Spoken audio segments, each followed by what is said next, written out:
Անցնենք մեծ բաժին անվտանգություն։ Տեսեք, C#.net-ում առանձնահատուկ տեղ է դրված նրա security կամ անվտանգության հետ կապված խնդիրների հետ, այսինքն անվտանգություն ապահովող համակարգ կա։ Ինչն է հետաքրքիր, անվտանգությունը ավելի մեծ գաղափարախոսություն է,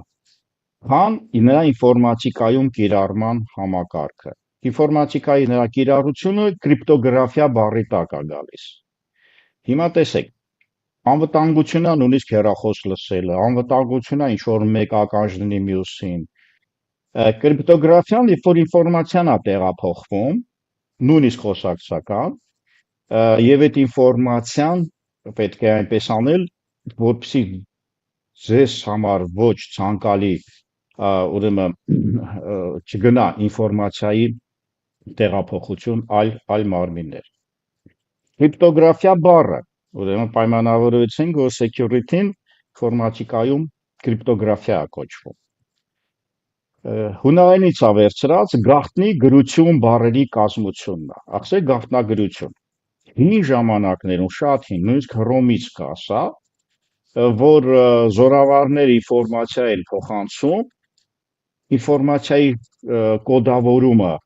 փոխած էին ուղարկում պայմանական սիմվոլներ, բարև ձեզը վտարը ուրիշ էին դնում, ձեզը ուրիշ էին դնում։ Եվ այս ձևով եթե ճանապարհին, եթե նույնիսկ ձեզ ասենք սուրհանդակին գրավում են վերցնում են, ապա կարճ ասած գոնե ինֆորմացիան չեն ունենում։ Ինչևից է։ Ուրեմն մեր տվյալները պետք է պաշտպանված լինեն։ Հետաքրքիր է։ Կրիպտոգրաֆիա տերմինը մենք արդեն անցել ենք։ Մենք կրիպտոգրաֆիա տերմինը անցել ենք assembly բաժնում, ուրեմն կոմպոնենտների մեծ բաժնի assembly բաժնում մենք կրիպտոգրաֆիայի հետ աշխատանք ենք կատարել։ Եթե չենք մոռացել, արագ հիշեցնեմ, որ իմանանք կապ կա։ Ասում ենք, որ application-ը տեղադրված է ընդհանուր տեղում, ու exe վերցնենք, եւ ասում ենք տարբեր օգտագործողներ, ծրագրավորողներ, programmer 1, programmer 2, programmer 3 եւ այլն։ Այս ընդհանուր ծրագրին մենք պետք է կարողանայինք աշխատացնենք, օգտվենք, չջնջենք կամ թույլատրենք ով օգտվի, ով չէ։ Այսինքն ստացվում է, որ մեր ծրագրային միջավայրում նույնիսկ ինտերնետի առաջնայնություն չի, որքան ցանցի։ Մեզ թույլատրվում էր այս application-ը, որը տեղադրված է ընդհանուր օգտագործման, թույլատրել պաշտպանվածություն։ Դա կատարվեց կրիպտոգրաֆիկ տեխնոլոգիայում։ Assembly-ում GAC էր կոչվում։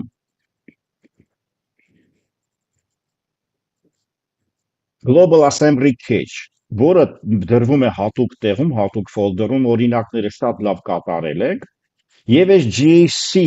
տեխնոլոգիան ասում էր, որ մենք կրիպտոգրաֆիա ենք անում այս ֆայլը, այս file application-ը հիմնականում DLL-ով են իրանք լինում, DLL էջևի վերցնենք, ոչ թե execute file, DLL ֆայլերով, library-ա ինքը, dynamic link library-ներով, եւ այդ dynamic link library-ները տեղադրվում են եւ տարբեր ծրագրավորողներ թույլատրություն են ստանում աշխատել իր հետ։ Այսինքն, եթե ծրագրավորող 1, programmer 1 այստեղ աշխատում է, չջնջի, չվնասի կամ password ունենա, թույլատրված արդյոք այդ մասը վերցնել թե չէ։ Դա մենք անցանք ուրեմն կրիպտոգրաֆիայի օրինակով digital signature, այսինքն թվային ստորագրությամբ էր դա արվում, այդպիսի տեխնոլոգիա կար, եւ մեր manifest-ում, եթե ասենք մեր վերցնում ենք manifest, ասի բանը common language runtime-ում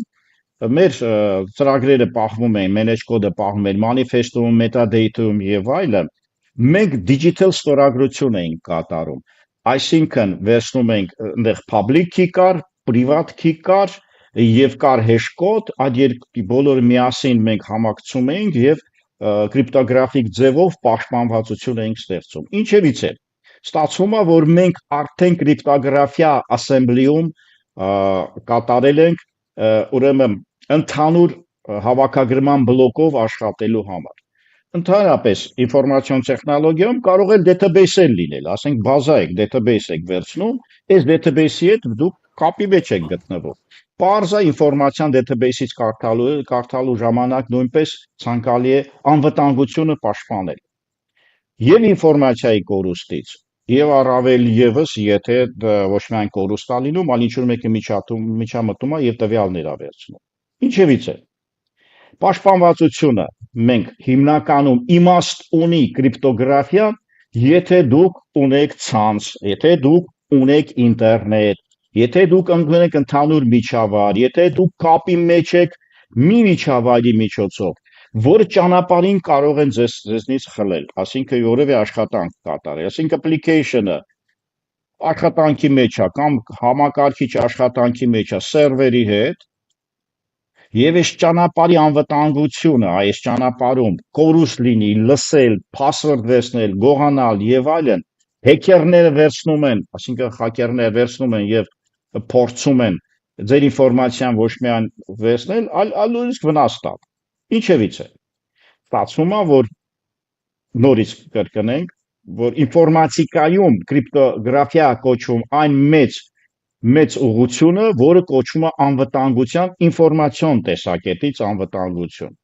Որտե կյանքի անվտանգություն էլ կա եւ այլն։ Հիմա որոշ բաղկացուցիչներ նշեցինք, որ պարտադիր է հեռահար կապը, դա առաջնային է։ Շիֆրացում եւ դեշիֆրացում։ Encrypt, decrypt, թե անգլերեն տերմինով ասենք։ Ուրեմն շիֆրացում եւ դեշիֆրացում կա եւ մենք մեր տվյալները փոխում ենք ինչ որ մի ալգորիթմով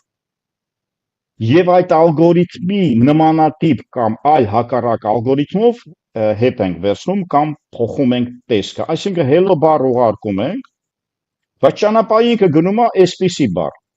Եթե օրինակ հասարակ դա հենց հռոմում են արել, երեք տարի դիրքը երեք դիրքով աչ է գնում։ Այսինքն հաշտարից 3 հատ աչ կանա եւ այլն։ Շիֆրացում նշանակում է խառնել ծրագիրը կամ տվյալը ավելի շուտ սխալ ասեցի ծրագիրը, տվյալը, հաղորդագրությունը ինչ որ մի ալգորիթմով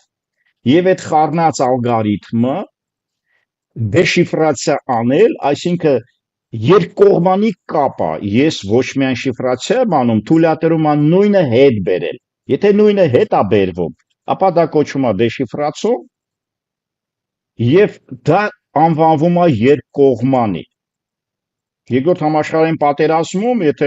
հիշում եք Տյուրինգը, որ մեծ աշխատանք արել մեր հիմքը AI-ի եւ ընդհանրապես համակարգչի Տյուրինգի մեքենայով, ապա Enigma այսպես շիֆրատորը վերցրել էին եւ նրա դեշիֆրացիան Տյուրինգը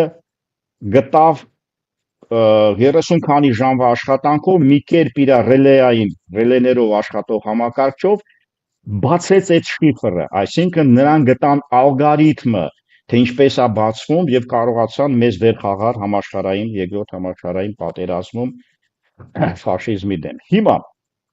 որոշ բաղկացուցիչներից առաջինը շիֆրացիա, դեշիֆրացիա, իրանից ինչ է ներկայացնում մենք ավելի մանրամասը կանցնենք առանձին բաժիններով, ինչա հեշավորում։ Կատեգորիաներ են ուղղակի, նախնական ծանոթություն։ Մենք հեշտ կոդ անցել ենք։ Օբյեկտը պայմանավորվել ենք, որ ինքը հեշտ կոդի մեջ է։ Այսինքն, եթե ես ունեմ A օբյեկտ new A,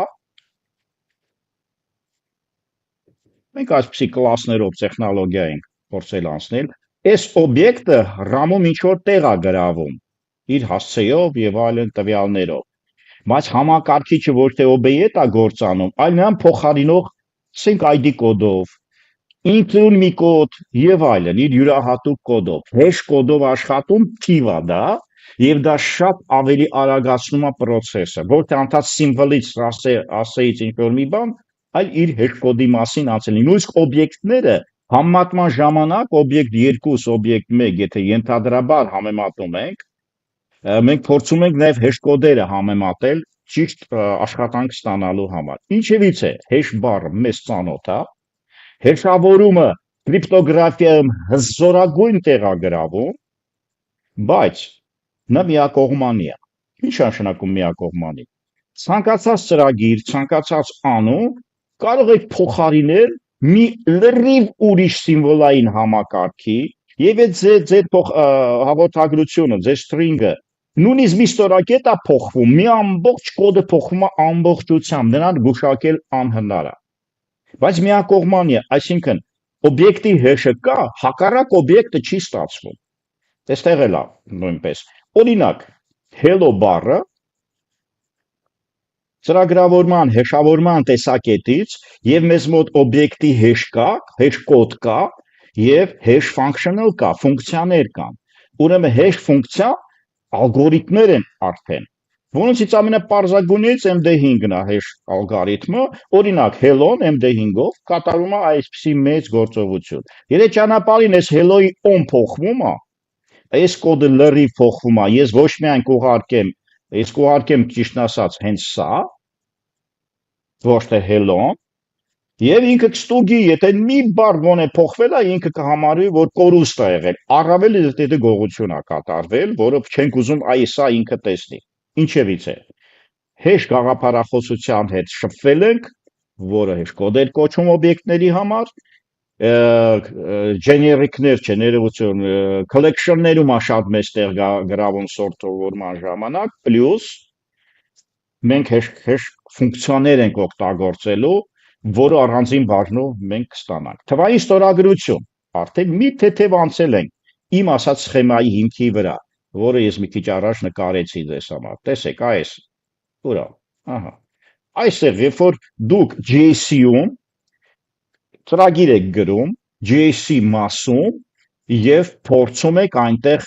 իրար չվնասել գոնե public key-ով, private key-ով եւ այլն։ Այդպիսի բան արել ենք եւ մենք այնտեղ արել ենք թվային ստորագրությամբ։ Digital signature ենք սարքել private key-ով եւ այլն hash կոդով, public key-ն ուղարկել ենք JSC DLL ֆայլին, որը որ համատեղ կօգտագործվի։ Թվային ստորագրություն։ Այո, կրիպտոգրաֆիայում շատ մեծ տեղագրաում եւ մենք JSC-ով, assembly-ով, մենք արդեն համատեղ օգտագործման տեսակետից RSA կոչում, RSA կրիպտոգրաֆիկ փակ եւ բաց բանալիներով նաեւ օգտագործել ենք .NET-ի assembly-ներում։ Թվային ստորագրություն։ Կարճ եթե ասենք, որ հնարավորություն է ստեղծում տուգել ով է ուղարկել, շատ կարևոր է, ոնց որ սովորական ստորագրողները, ասենք ես ստորագրում եմ մի բան, թուղթ, որը դիմում է որևէ որտեղ գործի ընդունվելու համար։ Իմ ստորագրությունը հիմք է հանդիսանում, որպեսզի ես իրավաբանական պատասխանատվություն կրեմ։ Թվային ստորագրությունը ուղարկողի ով լինելն է պաշտպանում եւ ինֆորմացիայի ոչ կորուստը։ Երկու մեծ բան թվային ստորագրությունը պահում է։ Սովորական ստորագրության նման է, բայց թվային շատ ավելի արդիական պլյուս օգտակար է ինֆորմացիայի կորուստի եւ ով լինելու կեղծիքի նկատմամբ, բայց այստեղ էլ վտանգ կա, որ կրիպտոգրաֆիկ համակարգչային ձևեր կան, որպեսզի այդ ձեր password-ներից սկսա զերով լինելը փոփոխեն։ Շատ լավ։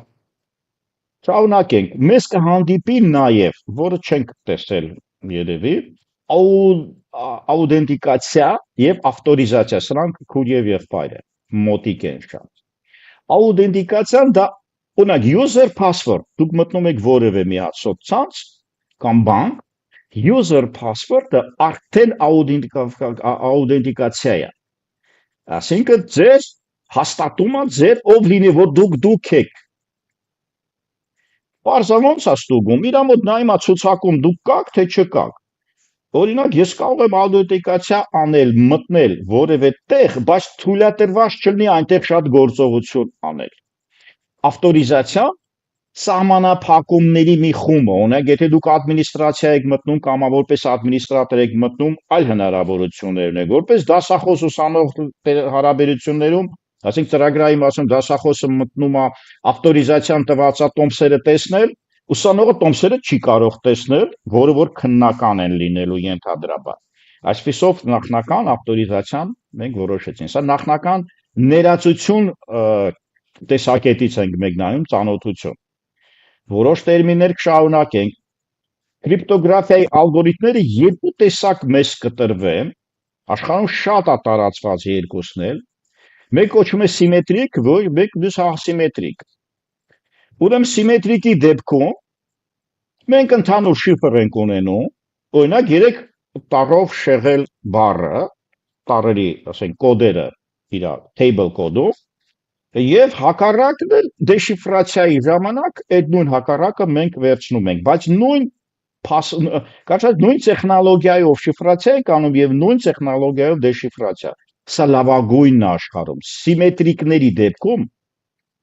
ուրեմն, եթե դուք սիմետրիկ ընդհանուր key ունեք, հիմա այդ key parole-ն է, ձեր գաղտնագրությունն է, դուք եթե երկու ֆիրմաներով իրար հանդիպում եք մի սեղանի շուրջ, ձեզ չեն նկարահանում եւ շիֆրը տալիս եք, լավագույն աշխարհի պաշտպանվածությունն է։ Մնում է այդ տալ վերցնելուց ինչ որ մեկը տեսագրի ձեր շիֆրը չվերցնի։ Եթե դուք ծրարով եք տալիս, ապա ամեն ինչ նորմալ է։ Այսինքն կրիպտոգրաֆիայի սիմետրիկը ամենահուսալին այն առումով, որ եթե դուք հանդիպում եք, բայց ամբողջ աշխարհում միլիոնավոր մարդիկ միլիոնավոր մարդկանց հետ ցանցային հարաբերության մեջ են, նրանք ոչ են հանդիպելու անընդհատ։ Ահա դրա համար ասիմետրիկը նորություն է, եւ այս ասիմետրիկը թույլ է տալի դուք չճանաչեք, մտնեք սոցցանց, բանկից փորձեք ֆինանս հանել, բայց այդ շիֆրը չբռնվի։ Դե հանդիպել եք, բռնվելու խնդիր չկա։ Իսկ եթե հեռու եք եւ ճանապարհին մարդ կհանդիպի, հենց սերվերի աշխատողները եւ այլն։ Փակ եւ բաց բանալների զույգը արդեն մի թեթև անցել ենք։ Մենք այս դասերի ընթացքում էլ կանցնենք։ Փակ եւ բաց բանալների զույգի միջոցով կատարվում է շիֆրացում եւ դեշիֆրացում։ Հետաքրքիր է, որպես շիֆրացման ժամանակ օգտագործում է բաց բանալ, այսինքն ես իմ հաղորդագրություն եմ ուղարկում որևէ մի բանկի, ես շիֆրացնում եմ բաց բանալով, որը բոլորին է թույլատրվում տեսնել։ Բայց այս բաց բանալին փակի միջոցով է սարքած եւ այդ փակի միջոցով ստեղծված այդ բանալին միայն կարող է տեսնել այն մարդը, որ այդ փակ բանալին ունի։ Դեշիֆրացումը կատարվում է, ենթադրենք, փակ բանալիով եւ դա չի մտնում ցանց, նորից եմ ասում։ Դեշիֆրացման ժամանակ փակ security-ին, փակ բանալին չի է կոչվում, երբեք ցանցով չի ման գալիս, որ ինչ որ մեկն է գողանա։ Մնում է այն մարդու մոտ, որը ձեր հաղորդագրությունը պետքա բացի եւ թույլ տա մտնեք բանկից փող հանեք։ Այսինքն ստացվում է, որ եթե ուզում եք բանկից փող հանեք, դուք իսկապես բաց բանալիով դեշիֆրացնեք, որ ինքը ծածկագրմում ստանա, ճանապարհինով դա բռնի, չունի փակ բանալին չի կարող, ով որ ստանա դա, ինքը դա կարաճ ասած կբացի եւ ձեր գաղտնագրությունը, ձեր պաշտպանվածությունը շատ բարձր կլինի։ Ինչևից է սիմետրիկ եւ ոչ սիմետրիկ առանձին դաս ունենք։ Հետաքրքիր է, թվային ստորագրության ժամանակ, որը մենք արդեն անցել ենք, լրիվ հակառակն է։ Այսինքն թվային ստորագրության շիֆրացում, ապա կատարում է լրիվ հակառակ աշխատանք։ Ուրեմն շիֆրացումը փակով է գնում։ Տեսեք, մենք երբ որ մենք կլիենտ ենք բանկի համար, բաց բանալիով ենք շիֆրացում անում։ Մեր կոմպյուտերից password-ը որ անում ենք, բաց բանալիով շիֆրացիա է գնում։ Իրենք են մեզ տվել, մենք հոդա չենք անում։ Եվ այս շիֆրացիան, դեշիֆրացիան փակ բանալով բանկում է գտնում, բանկը մեզ ոչ մեկից չի տալիս։ Հետաքրքիր է, որ թվային ստորագրության ժամանակ շիֆրացումը կատարում է արդեն փակով։ Եվ այդ փակը պետքա լինի բանկում։ Եվ այդ փակով ինքը դեշիֆրացումը կատարում է բաց բանալին, ես ուղարկում ինքը բացով կատարում է։ Ինչևից է։ Այս երկու փիլիսոփայությունները պահեցին, կրիպտոգրաֆիայի ալգորիթմները, սիմետրիկ, ոչ սիմետրիկությունը հասկացանք, եւ այս վարքյանին կփորձենք նաեւ որոշ տերմիններ ներկայացնել, մեզ պետք կգա ինիցիալիզացիայի վեկտոր։ Սա պատահական թիվ է, random թիվ է, եւ մեզ ինչու ինքը պետք լինում, երբ որ ես հաղորդագրություն եմ ուղարկում, տեքստային կրկնություններ հնարավոր են լինել։ Օրինակ անգլերենում D նախդիրը ամեն տեղ կա։ Ես ասեմ Enigma-ի հետ կապված, Turing-ը նաեւ կարողացավ Turing-ի մեքենան գտնել շիֆրը, որտեղ հայ Գիտլեր բառը կինոյում է գոնե նշվում։ Իրանք անընդհատ կրկնում են։ Եվ դրա պատճառով ինքը իրան 36 ժամի փոխարեն չկրճատեցին եւ համակարգիչը մի կերպ 18 ժամում բռնացրեց։ Ինչևից է, այն ժամանակ վեկտոր ինիցիալիզացիա արվել այդ բառի շնորհիվ, որ ասենք այդ համակարգը կրվող գերմանական այդ համակարգը սիրում էր այդ բառը անդադ ասել։ Եթե այն ժամանակ վեկտոր ինիցիալիզացիա լիներ, parza շատ դժվար ջրին գտներ։ Օրինակ, մեզ մոտ անգլերում դ ենթադրաբար փոխվում է այս տառով եւ ինքը անդադ կրկնվում է։ Հակերը, այսինքն ով որ ուզում է բռնացնի եւ բռնացնի parole-ը, վերջը բռնացնի տեքստը, բռնացնի ընդհանրապես ինֆորմացիան կարողանա վերցանել, ինքը այս պարբերությունը կզգա եւ փորձի հեշտացնել իր կյանքը։ Դրա համար սրանից խոփափելու համար բլոկների է վերածվում, բայթերի զանգված է վերցվում էլի պատահական տեխնոլոգիայով եւ վեկտոր ինիցիալիզացիան անընդհատ փոխում է այս d-ի փոխարինող այս HQ2 համակցությունը եւ դրա համար դրան բռնացնելը շատ ավելի դժվար է։ Ինչևիցե, վեկտոր ինիցիալիզացիան տերմին է, ծրագրավորման տերմին է, այսքան իմանալը բացարձակ բավարար է։ Շարունակենք։ Բացի վեկտորից նաև աղ են ավելացնում, սոլթ է կոչվում։ Հետաքրքիր է վեկտոր ինիցիալիզացիան որպես ֆունկցիա գոյություն ունի կամ property կամ ֆունկցիա լավ չեմ հիշում։ Բայց սոլթը ոչ մի ֆունկցիա չկա։ Ուրեմն աղ են ցանում, դե ասենք համեմունքին լավ է, համով է, իսկ այստեղ աղի ամբողջ իմաստը նրանում է, որպիսի մենք եթե կրիպտոգրաֆիա ենք անում եւ շատ ենք աշխատում ծածկագրման վրա, շատ մեծ տեղ է գրավելու hash կոդը, hash ֆունկցիան, հեշավորումը, սա բաղկացուցիչ մաս է լինելու։ Ուրեմն պայմանավորվեցինք ցանկացած ինֆորմացիոն կոդ իր փոխարինող շատ ավելի մեծ hash կոդն է կարելի է վերցնել կամ վերարտադրել կամ ստանալ եւ այդ hash կոդը փորձել աշխատացնել, որ ավելի անբռնելի է, չբռնվող է։ Բայց մի վատ բան կա hash-երի մեջ, չկպատկերացնի։ Ցանկացած ինֆորմացիա, որը նույն տեքստն է, միշտ տալիս է նույն hash-ը։ Մենք այդպիսի բան ասել ենք ամենապարզագույներում, ասել ենք նույնիսկ եթե ես գրում եմ integer a հավասար է 5, ինքը ավտոմատ փոփոխականին տալիս է hash կոդ 5։ Եթե նույնիսկ վատ բան եմ ասում, integer b հավասար է 5, այս b-ի i hash կոդը արդեն վատ բան է։ Դրա համար, ասենք integer-ը չի համարվում dictionary-ում չի աշխատացնել, խորհուրդ չի տրվում։ Հիմա ինչ է ստացվում, որ sort-ը դա թույլ է տալիս բայթերի զանգված պատահական ձևով կցվի hash կոդին, հիմնականում password-ների hash կոդն է շատ կարևոր լինում, եւ այդ hash կոդին աղ ավելացնելով, այսինքն պատահական թվերի գեներատոր ավելացնելով, բայց այդ salt-ը պետքա ստացողնել ունենա։ Ապա ինքը խառնված է լինում եւ ստացվում է, որ եթե հակերը անընդհատ ձեզ հետ աշխատում է եւ արդեն տեսնում է, որ դուք մի 1000 անգամ password եք մտել այս ինչ բանկը, ձեր password-ը անպայման հեշավորված աղ պետքա ունենա։ Եվ ամեն անգամ ճանապարհին ինքը ուրիշ տեսք ունի, ինքը ուրիշ տեսք ունի, ես երրորդ անգամ ասեմ ինքը ուրիշ տեսք ունի։ Ստացվեց երկեզողություն, բայց օգտակարություն էր։ Ինչևից է։ Ստացվում է, որ աղը դա նաև նրա համար է, որ այդ hash կոդը չկրկնվի։ Էս էլ է դառնում մի հզոր միջոց, պատահական թվերով, պարզ է մեխանիզմ մենք ավելի խորը կանցնենք առանցին բաժին ունենք եւ վերջինը այս ներածության տեխնոլոգիաներում, ինչա կրիպտոգրաֆիա, անվտանգություն ավելի մեծ թեմայով, մեծ ծառայություն կմատուցի մի գեղեցիկ կլաս։ Մեր օրինակներում պարտադիր մենք ամեն ինչ ուսումնասիրենք։ Մենք մի փոքր պատուհան ենք, մի փոքր ֆիլտր ենք մի ամբողջ մեծ համակարգում։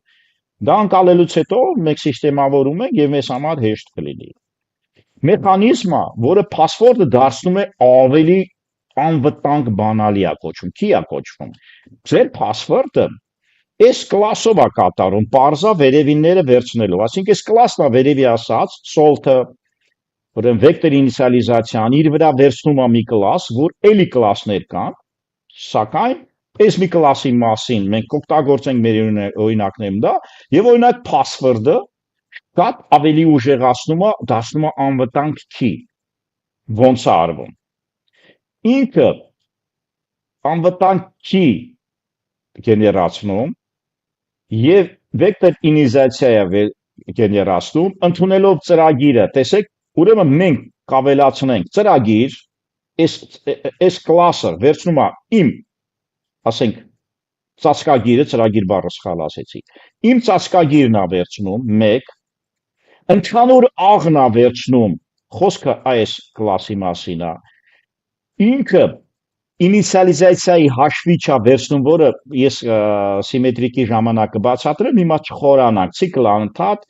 եւս հեքերների դեմ, security համար մի լավ բան է։ Ինչևից է, ուրեմն սա ստանում է անվտանգ key եւ վեկտոր ինիցիալիզացիա գեներացնելու համար